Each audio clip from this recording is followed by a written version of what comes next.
Sawadikap.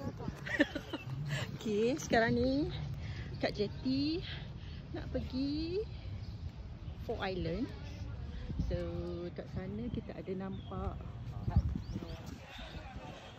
apa tu? Ya Allah, tak tahulah nak sebut tu. Had no Paratara. Okay. Good weather.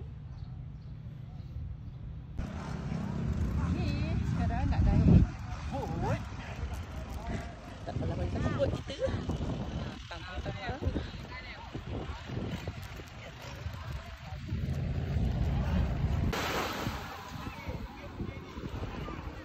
Hai, dekat Pulau Reli.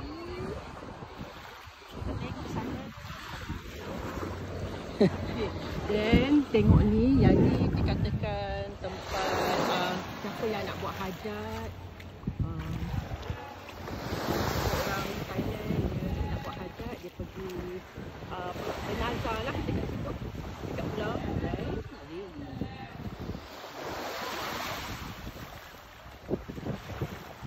Okay, jom. Kita kat Phi Island. Panas kat sini. Okay, so tengok air kat situ, dia dua colour.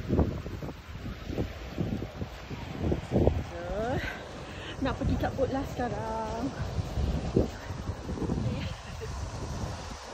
Boat kat situ. Okay, kat dalam boat, dekat Chicken Island. Tengok budak yang penakut ni, dia tak nak snorkeling, tapi tak apalah. Tadi nampak ikan kuning-kuning. Apaan? Mana benda saya? Itulah dia. Chicken Island.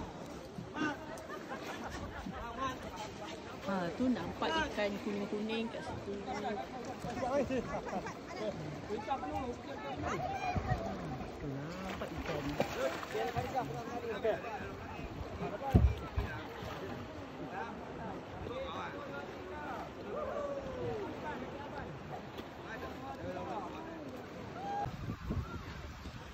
Hai, dekat Oda Island. Tengok kat belakang tu. Tu cantik kan. Bot kita orang kat sana. Baru singgah makan kat sini. Tengok ini budak. Ini budak. Okay. Inilah dia Oda Island. Nak balik hotel dah.